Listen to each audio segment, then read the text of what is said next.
Story 1. They gossip. If they talk about someone else behind their back, they will talk about you as well, and they may have even worse faults. Story 2. They love bomb you out of nowhere and avoid answering questions directly. They also have a history of bad behavior. Story 3.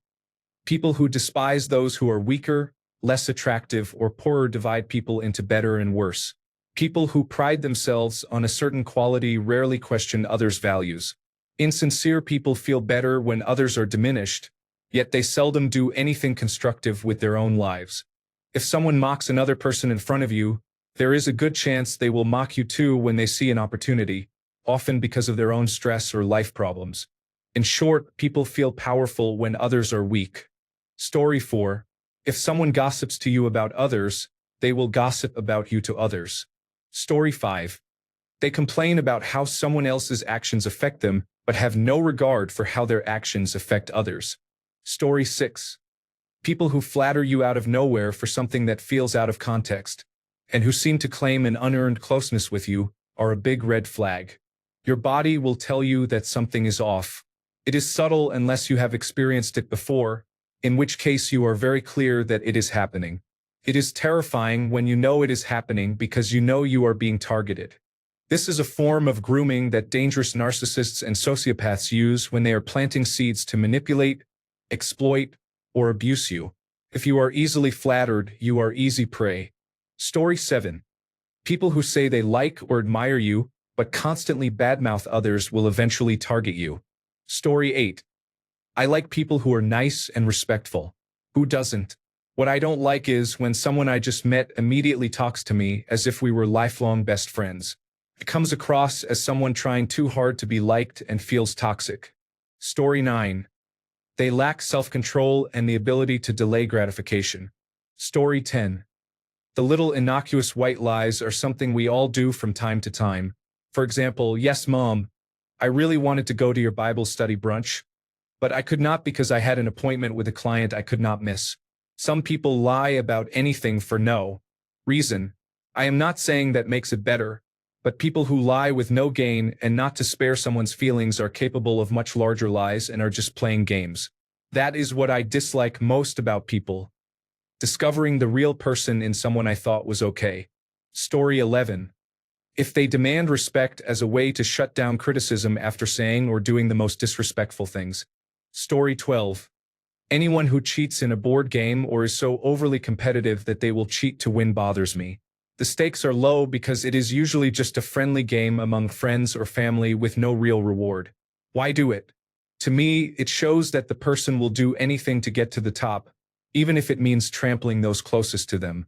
Story 13.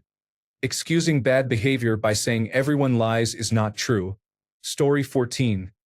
They tiptoe around while you hear the high notes of a piano played in time with their steps. Story 15. Nothing is subtle for me. I just shut up and listen to people talking to others, then choose who I prefer to spend time with. People show who they are the first time. Take that information and do what you wish with it. Story 16. People who insist on appearing overly nice or making their laughter sound hollow are the most hypocritical. Story 17.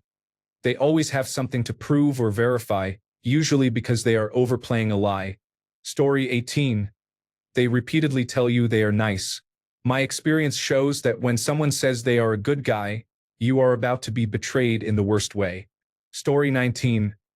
Lack of follow-through shows me someone cannot be trusted when they say they will do something. Story 20. These are red flags I notice in people who turned out to be untrustworthy and that others often overlook. They talk only about themselves and never ask a question about you. If you bring up something that excites you and they do not ask questions or engage, the conversation dies. If you are out at a bar or club and they ditch you to talk to a random stranger who showed them a little interest, they are always on their phone when you hang out. They repeatedly bring up someone you dislike or who treated you badly when you are around them. That is, saying things like, "Did you see that person you dislike got married?" If someone consistently watches your Snapchat or Instagram stories but never likes or comments, and likewise never engages with your posts. If you share exciting news and they immediately try to downplay it. Anyone who treats you differently when others are present, for example being meaner or ignoring you. Story 21. Using your own words against you. I have cut off many friends because of this. You tell them something in confidence in a moment of pure vulnerability, and later, during a fight, they throw it back in your face. This is the root of my trust issues and the reason I have become intensely private. Story 22. Not taking no for an answer can be annoying at best and dangerous at worst. I have encountered people like this. It is a big red flag. Story 23. Effervescent compliments on a short acquaintance with a very scant basis. Story 24. Whatever you say, they think you are talking about them. They tell others what you told them in confidence, even though they were not supposed to tell anyone. Story 25. When people are judgmental or seem to hold a grudge against everyone, and every relationship they have had has been toxic. Story 26. Parasociality refers to people who idolize someone and either want to be as close to them as possible or want to become that person, often obsessively. Story 27. They are unwilling to answer the same questions they asked you. Story 28. People who are 1. Always speaking ill of others without hesitation. 2. Flattering others obsequiously. 3. Constantly insulting their own nationality, group, race, gender, country, state, or any part of their identity. Story 29. Talking about other people's business that is none of your concern. Story 30. If someone talks about being behind on bills but is seen spending money on things they do not need. Story 31. 2 thoughts. First, watch generosity. My dad taught me to never trust a stingy boss. Second, Malcolm Gladwell wrote a great book called Talking to Strangers. It says that if someone is very skilled at deception, you will have little chance of figuring them out. Story 32. When they gossip about others and are rude to them. Story 33. Cheap people are willing to go to great lengths to save or avoid spending money. They will also do anything for money and will not hesitate to throw you under the bus. At least this has been my experience. Story 34. They talk behind your back and involve themselves in related matters. For example, when a landlord asked whether a friend was trustworthy, they said no and reported them.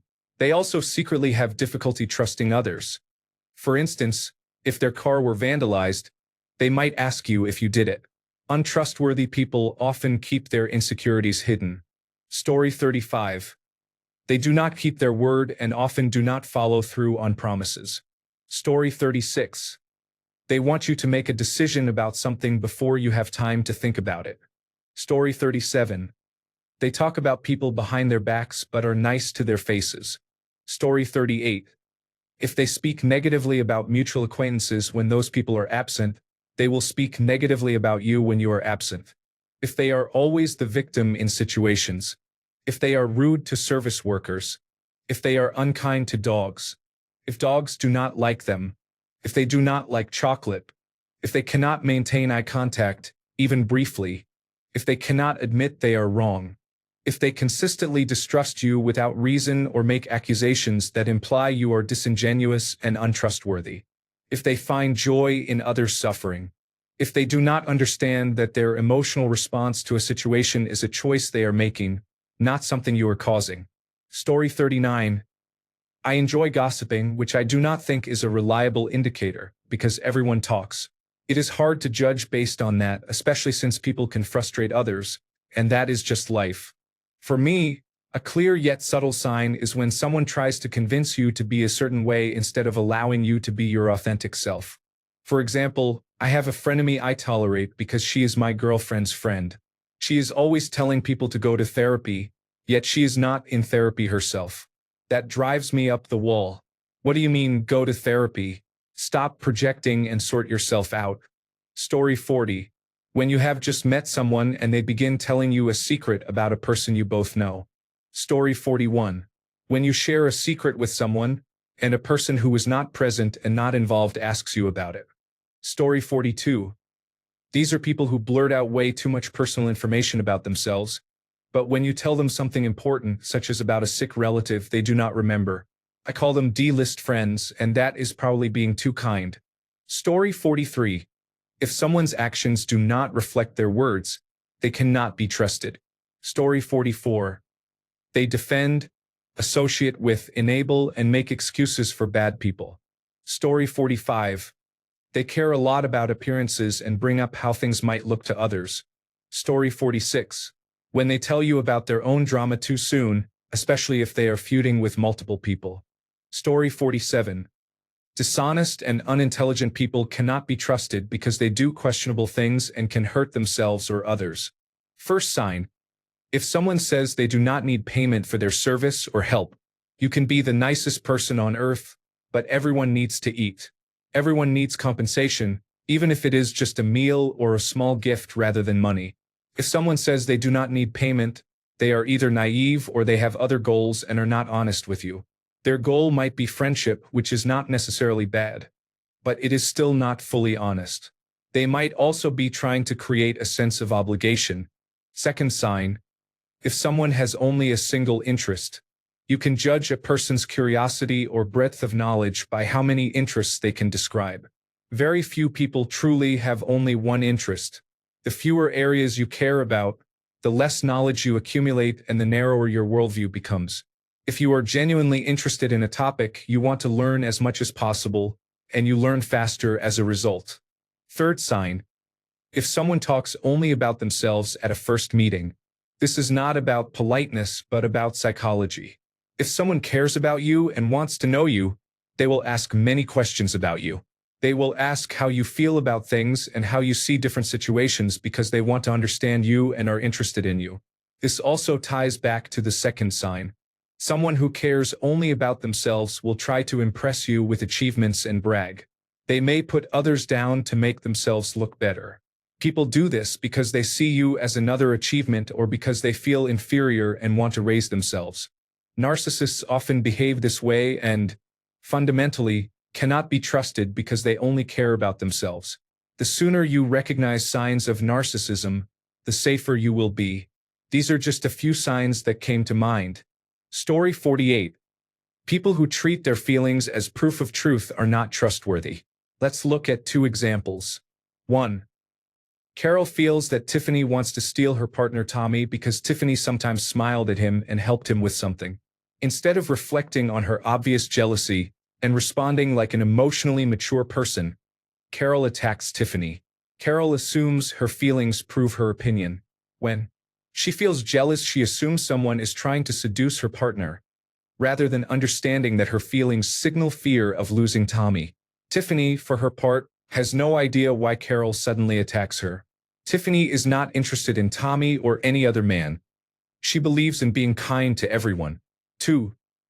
Peter mocks and bullies James in front of Carol, Tommy, and others. He levels many false accusations to damage James's reputation. James shows signs of guilt and withdraws, so Carol and Tommy assume he is guilty. James's feelings of guilt are not proof of actual guilt. He has struggled with self-doubt since childhood, so feelings of guilt are easily triggered. He becomes an easy target for people like Peter who do this on purpose. By the way, such people find it easy to exploit the emotional immaturity of others. Do not be like Carol or Tommy. They are dangerous because they do not understand the purpose of emotions. Feelings are not proof of truth. They transmit messages from the inside. And do not be like Peter. The first time I see someone equate feelings with truth, I remove them from my life. I do not want people with low emotional intelligence in my life. They are not trustworthy. They are dangerous, and they are often embarrassing. Story 49. They dig for information about you, prying rather than being genuinely curious, yet keep you at arm's length and share only superficial information about themselves. Story 50. Killing someone because they hold different political views than you. Story 51. When they open their mouths to speak, rule number 1 in life is, trust yourself and no one else. Story 52. Lies. Even little white lies that do not directly affect you. The small stuff is low stakes and the easiest to own up to. If they lie about that, what will they do when it is something serious? A mistake that might have real consequences. Story 53. They are overly friendly as soon as you meet them. Story 54. I have had a disconcerting number of occasions when time spent with close friends would start in a nice, emotional place and then become more aggressive, with a ride-or-die attitude and statements like, "I will kill for you if someone wrongs you." I do not worry about it too much, but it kills the vibe and makes me question someone who views that as the highest form of loyalty and friendship. I do not know. Story 55. If someone lies about small things, they cannot be trusted. It is a pattern of dishonesty. Story 56. Lying, gossiping, and being secretive with your phone while in a relationship are harmful behaviors. Story 57. Keeping the change when given too much. Story 58. Has shifty eyes. Leans in when you respond. Asks direct questions about crimes and uses your full name. Story 59. They post practically everything online. Story 60. They try to bring others down when they feel insecure, compulsively lie, and play the victim anytime you try to bring up issues. Run. Story 61. They consistently dismiss any point made against them. Story 62.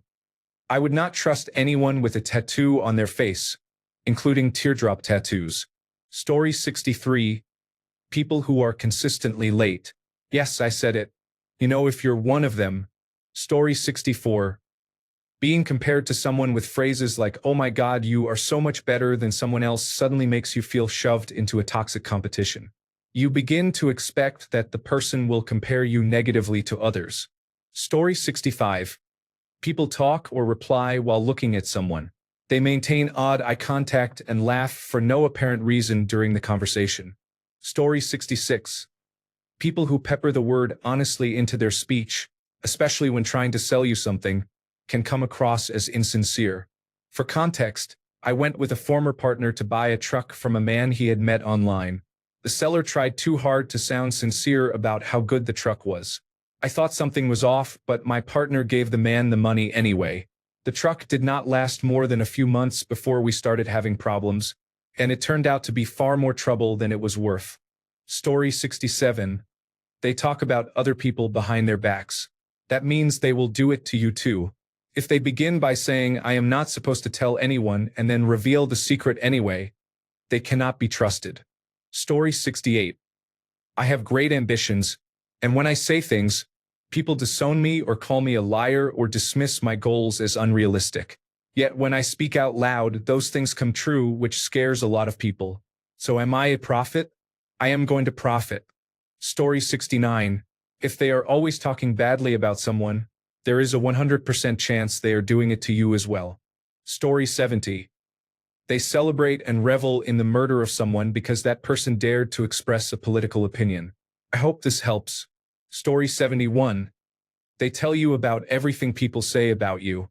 They participated in the conversation and then tell others what you said. They also have a history of violating confidences. They talk about plans for the future but will not act now. For example, they talk about going into business with you, such as opening a restaurant. You are supposed to trust them to get up early, do prep inside work, clean with you, and work a full shift.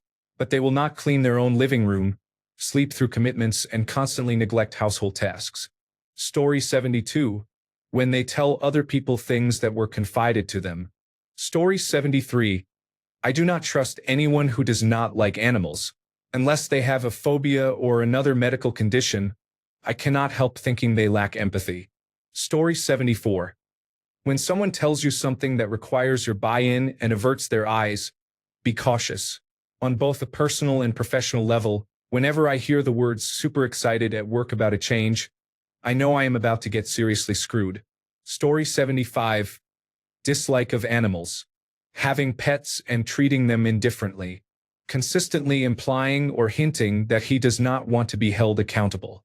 Repeatedly telling me he was thinking of divorcing his wife, despite previously refusing to do anything without her verbal consent in person. He then showed up at the store where several cameras recorded him and said, "I'm not getting a divorce," and later continued to mention divorce when we were at his house, comparing your body to other women's while working out, yet repeatedly saying "we're just friends," along with the above inappropriate behavior. Story 76. I've been there and was caught in their web. I don't want to go into it, but it was the worst betrayal by someone I thought I could trust. It's a vomit-inducing feeling. Story 77. When someone is liked by an overwhelming majority of people but lacks humanity, they present an overly polished public image and carry themselves as if observing others who try to emulate their grace. Story 78. When someone has a mercurial temperament, you cannot trust them. You will constantly be walking on eggshells. Story 79. A stranger calling you my friend or my brother. Also, Mr. Beast smiles. Story 80. When people celebrate the assassination of someone on social media. Story 81. I can tell immediately from a person's eye contact, or the lack of it, and other behavioral cues when they speak to me. Story 82. Bootlickers. If someone seeks approval from perceived superiors rather than human connection and mutual trust, they are not simply bootlickers. They are undeserving of friendship and possibly of love. Their desperation for approval likely means you are not the first to draw that conclusion. Story 83. Wearing a hoodie in hot Texas weather. Wearing shorts or pants sagging below the waist and looking like a thug or punk. Thanks a bunch for sticking around till the end of the video. Remember to subscribe, and until next time, stay awesome and goodbye.